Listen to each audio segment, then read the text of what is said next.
पत्रकार ते दरवाजा बंद करा. तुम्ही तिकडे कुठे साहेब, तुम्ही बाहेर व्हा ना, इकडे बसा. इकडे काही नाहीये, मी येले बाहेर. मी पडेल नाही. तिकडे बघणार आहे त्या दरवाजाचा बदलात लावून. मॅडम जी कार्यकर्ते पत्रकार कॅमेरामॅन आपसात बोलू नका.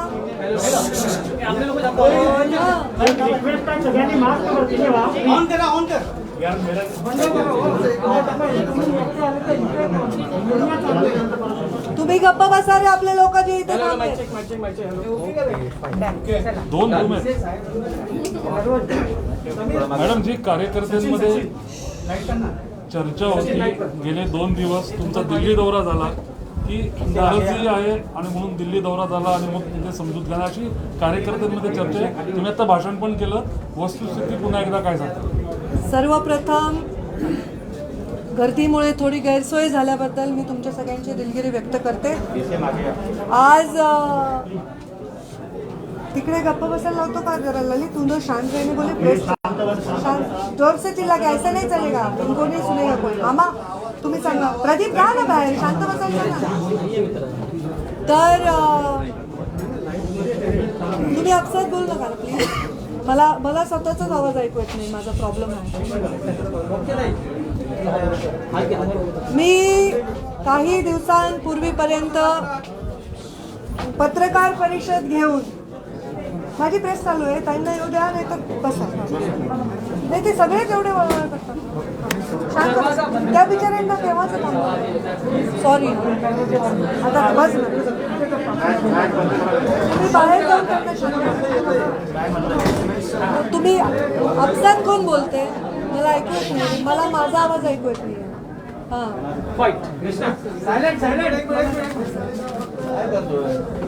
मी काही दिवसांपूर्वी पत्रकार परिषद घेऊन हे स्पष्ट केलं होतं की हो, प्रीतमताईंचं नाव मीडियामधून चाललं होतं आणि त्यांच्याबद्दल आम्ही कुठेही मंत्रिपदाची मागणी केलेली नव्हती आणि त्यांना नाही मिळालं तर आमच्या नाराज होण्याचा विषय येत नाही, कारण आमची मागणीच नव्हती. दुसरी गोष्ट, मी दिल्लीला गेले, ती सचिवांची बैठक होती. इथे मी पत्रकार परिषद घेऊन स्पष्ट भूमिका मांडल्यानंतरही कार्यकर्त्यांमध्ये प्रचंड रोष होता. त्यांनी राजीनामे द्यायला सुरुवात केली होती. मी दिल्लीला गेले, ती सचिवांची बैठक होती. त्या सचिवांच्या बैठकीमध्ये संघटनेचा विषय होता. गेल्या 6 वर्षामध्ये कधीही दिल्लीच्या कोणत्याही नेत्याने मला कुठल्याही विषयावर अशा पद्धतीने चर्चा करून समज दिली वगैरे अशी जी काहीतरी कोणीतरी चुकीची बातमी दिली आहे ते कधीही घडलेलं नाही. आमची प्रधानमंत्री नरेंद्र मोदींवर अत्यंत सुंदर बैठक पार पडली, अत्यंत इंटरॅक्टिव्ह बैठक पाडली आणि ती 100% संघटनेला समर्पित बैठक होती. त्याबद्दल कुठेही भाष्यता न करण्याचा आमचा नियम असल्यामुळे मी त्याच्यावर फारशी चर्चा करणार नाही. मी मागणीच केली नसल्यामुळे मी जाऊन तिकडे लोकांना काही बोलेन नेत्यांना हे अपेक्षितच नव्हतं. परंतु राजीनामा सत्र जे चालू होतं त्याच्यावर नक्कीच मी राष्ट्रीय अध्यक्षांना कानावर घातलं की असं पद्धत आहे, असं चालू आहे, लोक जरा नाराज आहेत. त्यांनी सांगितलं की हे तुम्ही सांभाळून घ्याल, असा विश्वास आहे, तुम्ही ते सांभाळून घ्याल आणि मी ते सांभाळून घेते. माझी भूमिका स्पष्ट झाल्यानंतर देखील कार्यकर्त्यांनी थोडासा नाराजी व्यक्त केली आणि त्यांचा जी नाराजी आहे त्यालाही सन्मान देऊन त्यांना सगळ्यांना मी समजवलं आहे, त्यांना आव्हान केलं आहे. संख्या खूप जास्त असल्यामुळे मला माईकवर त्यांच्याशी संवाद साधावा लागला आणि त्यांना बोलावं लागलं आणि त्यांना मी जे बोलले ते तुमच्या सर्वांसमोर आहे. त्यामुळे मला वाटत नाही की आता या विषयाला कुठल्याही प्रकारचा वेगळा रंग देण्याची आवश्यकता आहे. राजीनामा झालेले त्याचं पुढे आता काय, जे तुमच्या कार्यकर्त्यांनी राजीनामे दिलेले आता पुढे काय होणार? ते राजीनामे मला वाटतं भाजपाच्या नेत्यांनी पण बोललेत, आशिषजी शेलार बोललेत, प्रवीणजी दरेकर बोललेत, राम शिंदे बोललेत, मला वाटतं स्वतः देवेंद्र फडणवीसही बोललेत की आम्ही नाराज नाही. आता अजून कोणी बोलायची आवश्यकता नाही. मी असंही सांगितलं आहे की माझ्या कार्यकर्त्यांनी राजीनामे दिलेले मला मंजूर नाही, ते मागे घ्यावे. याचं कारण असं आहे की ते बिचारे त्यांच्या तालुक्याच्या स्तरावर आपल्या राजकारणात स्वतःच्या पायावर उभे असताना त्यांचे राजीनामे देऊन दबाव तंत्र वगैरे असं काही करण्याची मला आवश्यकता नाही, कारण माझा संवाद माझे जे नेते जे आहेत दिल्लीचे त्यांच्याशी व्यवस्थित आहे असं माझं मत आहे. तुम्ही धर्मयुद्ध म्हणाला आज भाषणामध्ये, नक्की थोडं इलॅबोरेट कराल का धर्मयुद्ध म्हणजे? हे पहा, लोकांच्या मनामध्ये जी भावना आहे ती भावना अशी तीव्र होत चालली आहे की ती मला डावलण्याची आहे, आणि मी डावलूनही काही करत नाही ही भावना आहे, कारण लोक रस्त्यावरचे कार्यकर्ते आक्रमक आहेत.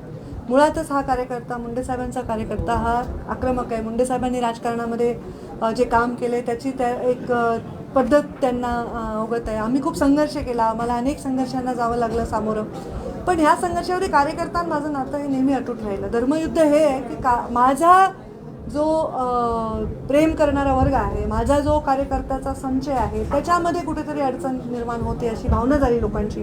आणि माझा फॉर्म भरायला लावून माझा काढला आणि रमेश कराडांना तिकीट दिलं. मला राज्यसभेत चर्चा असताना भागवत कराडांना दिलं, तर तिथे मी स्वतःहून गेले, त्यांच्या नॉमिनेशनला गेले.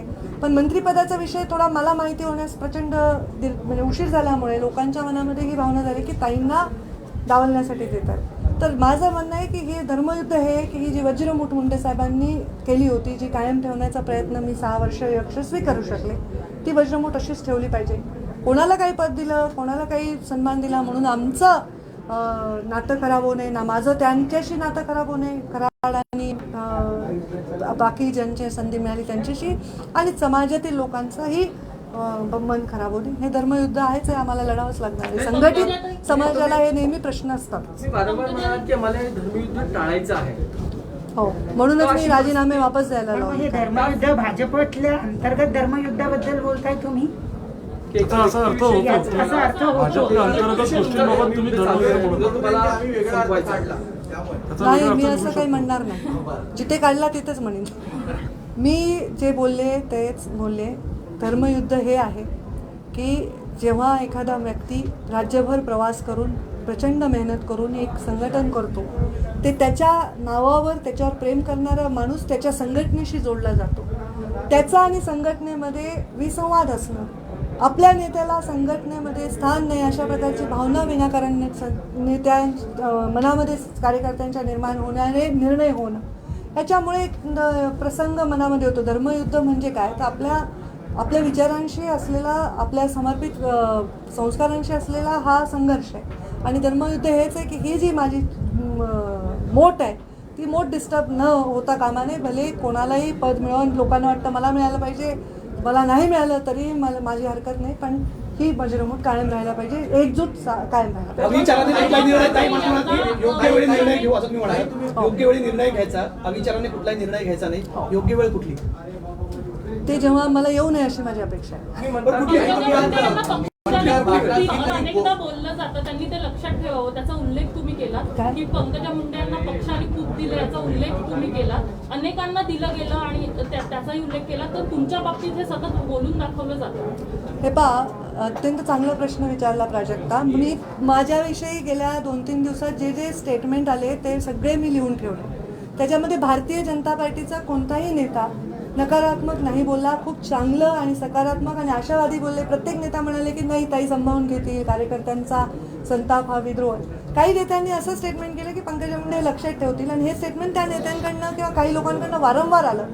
तर माझं हेच म्हणणं आहे की मला पक्षाने दिलं हे मी लक्षातच ठेवते, पण पक्षाने मला माझ्यावर अनेकांना दिलं आहे. त्यामुळे माझं हो बरोबर आहे की सतत हे बोलून का दाखवलं जातं जे माझ्या पक्षातले नाहीत त्यांच्याकडनं. तुम्ही म्हणता की आपले भाषण किया तो आपने कहा कि प्रधानमंत्री मोदी मैं पूरा हिंदी में बोलूँ वापस सब कुछ? सवाल ये है कि आपने जो भाषण किया उसमें कहा कि प्रधानमंत्री मोदी, अमित शाह, जेपी नड्डा आपके नेता है, लेकिन देवेंद्र फडणवीस जो महाराष्ट्र के नेता है उनका नाम लेना शायद आप भूल गई या? मैं राष्ट्रीय स्तर पे काम कर रही हूँ. महाराष्ट्र के कोई भी पद पर मैं नहीं हूँ. मेरे नेता राष्ट्रीय स्तर पर ही हैं. तुम्ही जे वारंवार म्हणालात की आपली शक्ती कमी करण्याचा हा डाव आहे जो आपण पूर्ण होऊ देणार नाही, आणि पुढचा मार्ग मला खडतर दिसतोय. हो, खडतर दिसतोय मला मार्ग, कारण आज आघाडीचं सरकार आहे महाराष्ट्रामध्ये. 3 पक्ष एका बाजूला आहेत. नगरपालिकेच्या निवडणुका आहेत, महानगरपालिकेच्या निवडणुका आहेत, जिल्हा परिषदेच्या निवडणुका आहेत. त्यामध्ये जर माझा कार्यकर्ता अगतिक असेल, माझा म्हणजे माझ्यामुळे माझ्या पक्षाशी जोडलेला आणि पक्षामुळे माझ्याशी जोडलेला, या दोन्ही कार्यकर्ते जर अगतिक असतील तर ते खडतरच मार्गाकडे जाणारी दिशा आहे. आणि ते होऊ नये, त्यांनी शांत राहावं, त्यांनी संयमाने राहावं, त्यांनी स्वतःच्या मजबूतीने राहावं, ही माझी अपेक्षा आहे. आणि डोळे चोळून बघा, एकदा तुम्ही उल्लेख केलेला आहे. कोणतं दृश्य आहे जे वारंवार तुमच्या समोर येतं आणि ते डोळे चोळून कोणतं बघा? दृश्य नाही, एखादं दृश्य जेव्हा आपल्याला अस्पष्ट दिसत असतं तेव्हा आपल्याला आपण एकदा डोळे चोळून बघतो की ते खरंच अस्पष्ट आहे का स्पष्ट आहे. तर मी आत्ता डोळे चोळून बघितले की हे जे झालंय हे म्हणजे असं कुठल्याही चुकीच्या भावनांनी नाही झालंय. तर एकदा डोळे चोळून बघा. कार्यकर्त्यांची जी भावना झाली की ताई असं अशा पद्धतीने राजकारण होत आहे किंवा पक्षामध्ये राज्यस्तरावर अशा प्रकारे डावललं जाते, तर एकदा ते आपण त्याच्यावर तपासलं पाहिजे. कुठल्याही भूमिकेच्या अंतिम आपण स्तरावर जाण्याच्या आधी तपासून केलं. तुमच्या नेत्यांच्या यादीमध्ये पंतप्रधान नरेंद्र मोदी येतात, अमित शहा येतात, देवेंद्र फडणवीस का येत नाही किंवा महाराष्ट्राचे नेते काय नाही, मराठीत उत्तर. काय काय तुमच्या नेत्यांच्या यादीमध्ये माझ्या नेत्यांच्या तुम्ही यादीला राष्ट्रीय मोदी, नेत्यांचं अमित नाव शहा घेतलं, येतात. महाराष्ट्रातील नेत्यांचं तुमचे नाव नेते का घेतलं, नाही? त्याच्यामुळे वेगळा अर्थ निघू शकतो. त्यावर तुमचं माझे काय म्हणणं? नेते, मी राष्ट्रीय स्तरावर काम करत आहे. माझे नेते नरेंद्र मोदी, JP नड्डा आणि अमित शहा आहेत, हे मी म्हटले. आणि ह्याच्यामध्ये मी राष्ट्रीय स्तरावरचे आहे, ते माझे नेते आहेत. मी राष्ट्रीय स्तरावर काम करते, मी त्यांच्या नेतृत्वाखाली काम करते आणि हे मी परत सांगते. त्यामुळे इथे विषयच येत नाही कुठलंही नाव का नाही घेतलं याचा. पंकजा ताई, आप थोड़ा आप पूरा हिंदी में बोलूं? हिंदी में थोड़ा सा आप बता दीजिए. एक मिनिट ताई, एक मिनिट ताई, एक मिनिट एक मराठीत एक छोटासा प्रश्न. मी म्हणाल की ज्या दिवशी अंगावर छत पडेल त्या दिवशी नेमकं हिंदीमध्ये होतं. आता हे पहा, मला वाटतं की चांगली वक्ता आहे. आय डोंट नो तुम्हाला काय वाटतं, पण वक्ता जेव्हा बोलत असतो ना तर त्याला त्याचा सगळ्या अंगाने त्याचा विचार केला पाहिजे. तो आपलं भाषण फुलवत असतो. तुम्ही जर बघितलं माझे भाषण, मी पब्लिकशी संवाद साधते. मी असं उभा राहून धडधड माझे मुद्दे बोलून जात नाही किंवा मी ते ऐकतात का नाही याची दखल घेत नाही असंही नाही होत. त्यांना इन्व्हॉल्व ठेवते. आणि माझा फॉलोअर आहे, शहरी फॉलोअर आहे. जशाला जे अपील होईल ते वाक्य बोलते, अलंकारित बोलते, चांगलं बोलते. चांगलं वक्तृत्व आहे. प्रत्येक गोष्टीचं आपण किस पाडण्याची आवश्यकता नाही. ताई, हिंदी में अपना निवेदन रख दीजिए. मैं आज जो कार्यकर्ता पूरे राज्य भर से आए थे, कुछ तेलंगाना, मध्य प्रदेश, गुजरात से छोटे छोटे पंचायत के सदस्य वगैरह आए थे, आज उन सब से मैंने बातचीत की. बातचीत जाहिर तरीके से करनी पड़ी क्योंकि बहुत संख्या में आए थे. माइक लगाकर उनसे संवाद किया. आपने देखा कि वो भी बात कर रहे थे और मैं भी उनसे बात कर रही थी. उन्होंने सबने रेजिग्नेशन दिया था और ये रेजिग्नेशन का कारण उनका असंतोष बताया था. वो असंतोष ये था कि उनकी इच्छा थी कि भारतीय जनता पार्टी में मंत्रिमंडल जो अभी प्रीतम ताई काम कर रही है, जो मेरी बहन है, जो सांसद है, लोकसभा से चुन के आई है, उनका नाम चल रहा था मीडिया के माध्यम से और चर्चा हो रही थी. तो उनका नाम चलने के बाद उनको मंत्री पद नहीं मिला. वो तो है ही नहीं, पर डॉक्टर भागवत करार इनको मिला. उस बारे में मैंने ऑलरेडी पत्रकार परिषद लेकर कुछ दिन पहले खुलासा किया था कि मेरे परिवार ने, प्रीतम मुंडे ने कभी कोई मांग नहीं की कि हम मंत्री पद चाहते हैं. मैंने कोई नेता से इस बारे में कोई बात नहीं की. तो हमारी जब हमने मांग ही नहीं की तो नाराज़गी का प्रश्न उद्भवता नहीं है. और इसमें जो डॉक्टर करार को मिला वो भी मुंडे साहब के कार्यकर्ता हैं, मुंडे साहब के विचारों पे चलने वाले कार्यकर्ता हैं और उनको मिला है तो मैंने उनका अभिनंदन किया. वो मुझसे उम्र में बड़े हैं, उनका अवमान ना हो ऐसा आह्वान मैंने लोगों को किया. और मैंने ये स्पष्ट किया है कि हमारी कोई मांग नहीं थी. लोगों के बीच में इसलिए दुख है, इसलिए थोड़ा सा असंतोष है क्योंकि लोग चाहते हैं कि अपने नेता को ताकत मिले. पर मैं ये समझती हूँ कि कोई पद से ताकत मिलने की आज आवश्यकता लगती नहीं. इतना वीक नेता होता नहीं है. और मैंने अपने और एक चीज़ को मैं स्पष्ट करना चाहती हूँ. मैं दिल्ली गई थी तो मेरी संगठन की बैठक थी, मैं राष्ट्रीय सचिव के तौर पे गई थी. दिल्ली में ऐसी कोई भी बात हुई नहीं. कुछ माध्यमों ने ये चलाया कि हमें मोदी जी ने डांटा या हमने मोदी जी ने कुछ बताया. ये सब गलत बात है. मोदी जी के साथ बहुत ही सुंदर मार्गदर्शन हुआ, बहुत ही सुंदर आदान प्रदान विचारों का हुआ और 100% संगठन की बैठक थी. उन्होंने ऐसी कोई बात कभी कही नहीं. और JP नड्डा जी हमारे राष्ट्रीय अध्यक्ष हैं, मैंने उनसे भी बातचीत की. ये राजीनामा लोग दे रहे हैं, रेजिग्नेशन दे रहे हैं और उनके बारे में मैंने चर्चा की. और किसी ने मुझे पूछकर जवाब मांगा नहीं, मैंने खुद से उनसे चर्चा की और उनको सारी चीज़ें बताई और वो उन्होंने कहा कि आप इसको संभाल लेंगे, हमें विश्वास है। और मैंने यही कहा कि लोगों का असंतोष है, मैं उसको संभाल भाई आपने धर्म युद्ध जब तक टाल सकते हैं तब तक टालने की बात कही है, उसको थोड़ा विस्तार में समझाइए। ये मेरे कार्यकर्ता है, ये बहुत बड़ा संचय है, ये महाराष्ट्र के कोने कोने में है। ये मेरे वजह से कुछ लोग पार्टी से जुड़े होंगे, कुछ लोग पार्टी की वजह से मुझसे जुड़े होंगे। तो ये जो लोग हैं इनके मन में अगर हमेशा ये रहा कि प्रश्न चिन्ह कि हम क्या करें, हमारी नेता का क्या है, मैं उनको चाहती हूँ प्रश्न चिन्ह से वो बाहर निकले, वो द्वंद्व से बाहर निकले। और ये धर्म युद्ध होता है हमेशा आर या पार। जो मेरा कार्यकर्ता थोड़ा आक्रामक है वो हमेशा, जबकि मैंने प्रेस लेकर क्लियर करके भी उन्होंने राजीनामा दिया, तो मैंने उनको ये कहा कि मुझे इस धर्म युद्ध में नहीं जाना है। मैं नहीं चाहती कि मेरे नेता के पद के लिए कार्यकर्ता शहीद हो जाए और अपने पदों से रेजिग्नेशन दे। वो उनके पद बहुत ज़्यादा मेरे लिए मायने रखते हैं। वो अपने छोटे छोटे घर में छोटी छोटी परिस्थितियों में से निकलकर वो अपने पदों पर तक अपना प्रवास तय करते हैं और मैं नहीं चाहती कि वो अपने पदों का मेरे इस प्रवास में बलिदान दे। जबकि उनको अगर पद मिले, भले ही वो भागवत कराड़ हो और कोई हो, तो ये मेरे लिए सम्मान की बात है। मैं जातिवाद में विश्वास नहीं करती, पर ये जो जाति है वो एक संघ है, एक दिशा में जाने वाली है और इसमें अगर कोई टूट पड़ती है तो मेरा दिल दुखता है।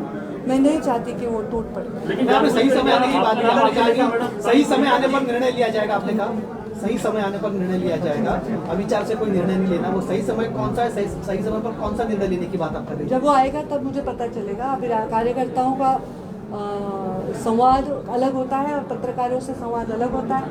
कार्यकर्ताओं से मैं भाषण देती नहीं हूँ, मैं अपना भाषण याद करके आके डिलीवर करके नहीं जाती हूँ। मैं हमेशा देखती हूँ कि प्रतिसाद क्या है, रिस्पांस क्या है।